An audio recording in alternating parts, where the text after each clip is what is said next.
नमस्कार भाइयों और बहनों, स्वागत है आप सभी का जी स्टार यूट्यूब चैनल पर। तो जानते हैं आज की सबसे बड़ी मुख्य खबर क्या है। देश में 3 मई तक लॉकडाउन है और सरकार इस महामारी से निपटने के लिए लॉकडाउन का सख्ती से पालन करवा रही है। जिस तरह से कोरोना के मामले बढ़ रहे हैं उसे रोकने के लिए भारत में 40 दिनों का लॉकडाउन जारी है। रिचर्ड हार्टन ने कहा है कि किसी भी देश में महामारी हमेशा के लिए नहीं होती, ये अपने आप ही खत्म हो जाएगी। उन्होंने कहा कि यदि भारत में लॉकडाउन सफल होता है तो 10 हफ्तों में ये महामारी निश्चित तौर पर खत्म हो सकती है। हम आपको ये भी बता दें कि मोदी सरकार ने देश में लॉकडाउन का दूसरा चरण 3 मई तक लागू किया है। लोगों को उम्मीद है कि उसके बाद सब कुछ सामान्य हो जाएगा। लॉकडाउन में लोगों की आर्थिक स्थिति पर काफी असर पड़ा है। इसी हालात से निपटने के लिए बैंक की ओर से तरह तरह के लोन दिए जा रहे हैं। हाल ही में SBI बैंक ने छोटे कारोबारियों के लिए इमरजेंसी लोन की पेशकश की है। ऐसे कर्ज पर 6 महीने तक कोई किस्त नहीं देनी होगी। इसके अगले कुछ 6 महीनों से 7.25% की रियायती दर से कर्जा चुकाना होगा। वहीं SBI बैंक ने पर्सनल लोन और अन्य तरह के रिटेल लोन देने के लिए नियमों में दक्षिण दिल्ली जिले की पुलिस ने साइकिल से बिहार जा रहे 5 लोगों को हमदर्द जांच पिकेट के पास रोक दिया। पुलिस अभियुक्त अतुल ठाकुर ने बताया कि पूछताछ से पता चला कि उनके पास पैसे खत्म हो गए थे और खाने की दिक्कत होने लगी है, जिसकी वजह से बिहार अपने गांव वापस जा रहे हैं ताकि खेतों में फसल कटाई का काम कर सकें। लेकिन पुलिस ने उनको बिहार नहीं जाने को लेकर समझाया गया है। इन लोगों के मोबाइल नंबर लेकर संबंधित थाने के SHO और SDM के दिए गए हैं ताकि उनकी राशन और अन्य समस्याओं को दूर किया जा सके। देश में कोरोना संकट की वजह से अर्थव्यवस्था पर भारी असर पड़ा है। इसी बीच गुरुवार को भारत सरकार ने बड़ा फैसला किया कि फैसले के अनुसार केंद्रीय कर्मचारियों को मिलने वाले DA पर यानी कि महंगाई भत्ते बढ़ोतरी पर रोक लगा दी गई है।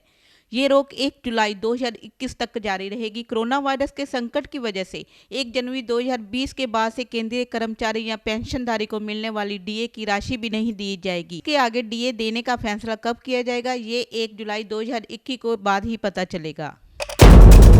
कोरोना वायरस ने दुनिया के लगभग सभी देशों को अपनी चपेट में लिया है। अभी तक के आंकड़ों के मुताबिक विश्व में 1,80,000 लोग इस वायरस के कारण अपनी जान गंवा चुके हैं। लॉकडाउन के चलते वाहनों की आवाजाही ना के बराबर है। ज्यादातर कारखाने बंद और लोग अपने घर से बाहर जरूरी काम के लिए निकल रहे हैं। इस लॉकडाउन के चलते जहां कोरोना वायरस के प्रसार से लड़ने में मदद मिल रही है, साथ ही साथ पर्यावरण पर भी इसका असर देखने को मिल रहा है। प्रदूषण का लेवल तेजी से नीचे आया है। भारत में भी प्रदूषण की समस्या जैसे खत्म सी हो गई है। इस बात पर अमेरिकी स्पेस एजेंसी नासा ने भी सैटेलाइट तस्वीर साझा कर मोहर लगा दी है। दिल्ली के जामा मस्जिद के शाही इमाम सैयद अहमद बुखारी ने लोगों से अपील की है कि रमजान का महीना शुरू हो गया है और आप सभी रमजान की नमाज घर में ही पढ़ें। उन्होंने कहा कि कोरोना और लॉकडाउन की वजह से कहीं भी भीड़ इकट्ठा करना ना तो उनकी सेहत के लिए ठीक है और ना ही सोसाइटी के लिए। उन्होंने कहा कि अगर हम कोरोना से छुटकारा पाना चाहते हैं तो हमें सरकार के निर्देशों का पालन करना होगा। ऐसे में लोगों को अपने घर में रहकर इबादत करने को कहा है, इससे हम सब की रक्षा कर सकेंगे। लॉकडाउन में दूरदर्शन पर रामायण और महाभारत का प्रसारण किया जा रहा है, लेकिन इसके साथ ही बच्चों के लिए कुछ खास भी आने वाला है। अब बच्चे महाभारत और रामायण के साथ पढ़ाई भी करेंगे। पहली बार प्रदेशीय स्कूलों के विद्यार्थी टीवी पर पढ़ाई कर सकेंगे। दूरदर्शन उत्तर प्रदेश चैनल पर 26 अप्रैल की सुबह 11:30 बजे से पठन पाठन शुरुआत की जाएगी।